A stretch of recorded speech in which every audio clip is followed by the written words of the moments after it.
আসসালামু আলাইকুম। স্বাস্থ্য দিগন্তে আপনাকে জানাই আন্তরিক শুভেচ্ছা।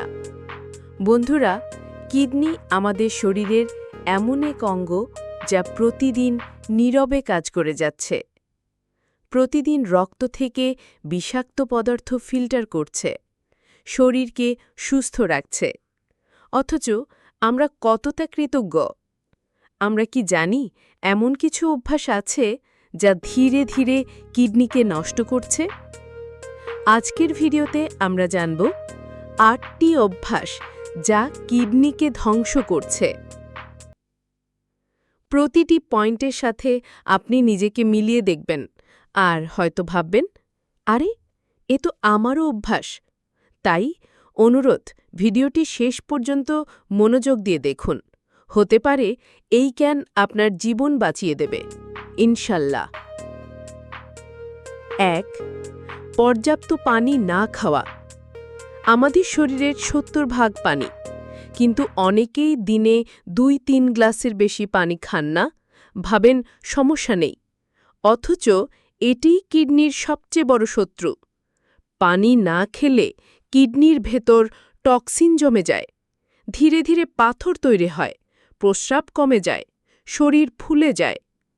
চিহ্ন: প্রস্রাবের রং হলুদ বা গাঢ় হয়ে যাওয়া, মাথা ব্যথা, অস্বাভাবিক ক্লান্তি। এখন কি করণীয়?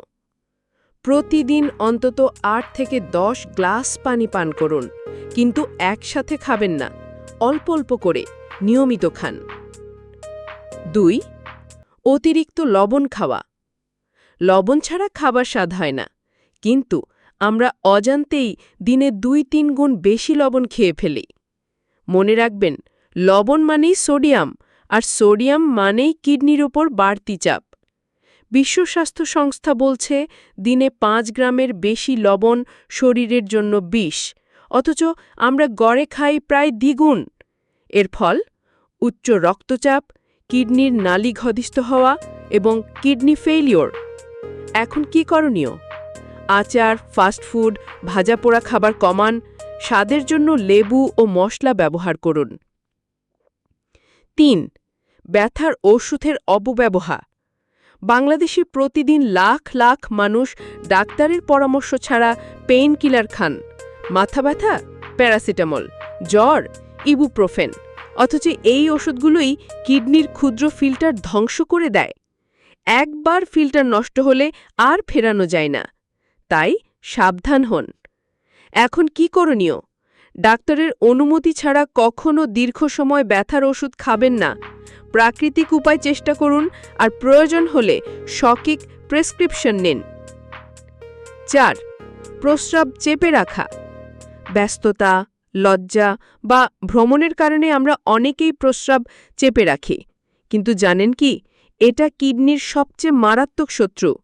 চেপে রাখলে মূত্রথলিতে ব্যাকটেরিয়া জন্মায়, ধীরে ধীরে সেটা কিডনিতে পৌঁছায়। একসময় কিডনি সংক্রমণ হয়ে পড়ে ভয়ঙ্কর। এখন কি করণীয়? প্রস্রাব কখনো চেপে রাখবেন না, বাচ্চাদেরও অভ্যাস করান। ৫. ধূমপান ও অ্যালকোহল। ধূমপান ও অ্যালকোহল দুটোই কিডনিকে সরাসরি আক্রমণ করে। ধূমপান রক্তনালী সংকুচিত করে, ফলে কিডনিতে রক্ত পৌঁছায় না। অ্যালকোহল কিডনির কোষ ধ্বংস করে। এভাবে চলতে থাকলে কিডনি অকার্যকর হয়ে যায়। একসময় ডায়ালাইসিস ছাড়া বাঁচার উপায় থাকে না। এখন কি করণীয়? আজই ধূমপান ও অ্যালকোহল ছেড়ে দিন। আপনার কিডনি, আপনার জীবন আপনাকে ধন্যবাদ দেবে। ৬. পর্যাপ্ত ঘুম না হওয়া। আমরা ভাবি ঘুম কমালে সময় বাড়ে, কিন্তু বাস্তবে ঘুম কমালে কিডনির শক্তি কমে যায়।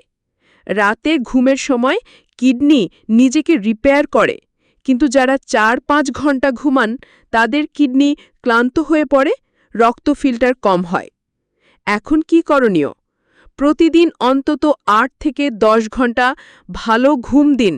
মোবাইল বন্ধ করুন, রাত জাগা অভ্যাস বাদ দিন। ৭.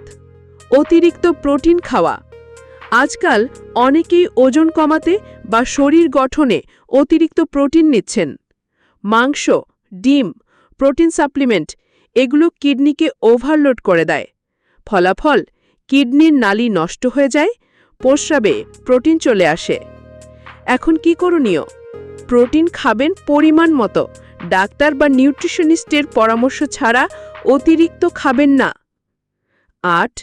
ডায়াবেটিস ও উচ্চ রক্তচাপ অবহেলা। বাংলাদেশে কিডনি ফেলিওরের সবচেয়ে বড় কারণ হল ডায়াবেটিস আর হাই ব্লাড প্রেশার। এই দুটো রোগকে যারা অবহেলা করেন তাদের কিডনি ধীরে ধীরে ক্ষয় হয়ে যায়। একসময় ডাক্তার বলবেন আপনার কিডনি মাত্র 20% কাজ করছে। এখন কি করণীয়? নিয়মিত ব্লাড সুগার ও প্রেশার চেক করুন, ডাক্তারের পরামর্শ মেনে চলুন, ওষুধে গাফিলতি করবেন না। এখন আপনার জন্য উপসংহার ও বার্তা। বন্ধুরা, কিডনি একবার নষ্ট হলে আর ফেরানো যায় না। আজকের এই 8টি অভ্যাস হয়তো আপনার জীবন বদলে দিতে পারে। তাই আজ থেকেই নিজেকে বদলান। ১. পর্যাপ্ত পানি খান। ২. স্বাস্থ্যকর খাবার খান। ৩. ধূমপান, অ্যালকোহল ছাড়ুন। ৪. নিয়মিত ঘুমান। ৫. নিয়মিত চেক আপ করুন। আপনার জীবন অমূল্য। কিডনিকে ভালো রাখুন, জীবনকে ভালো রাখুন।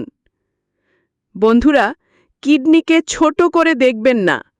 এটি স্বাস্থ্য দিগন্ত থেকে আজকের জরুরি টিপস। যে কোনো রোগের শুরুতে সঠিক তথ্য ও সতর্কতা আমাদের সবার দায়িত্ব। এই ভিডিওটি যদি আপনার উপকারে আসে তাহলে লাইক দিন, শেয়ার করুন আর স্বাস্থ্য দিগন্ত চ্যানেলটি সাবস্ক্রাইব করে পাশে থাকুন। আমরা চাই আপনি সুস্থ থাকুন, নিরাপদ থাকুন। আল্লাহ হাফেজ।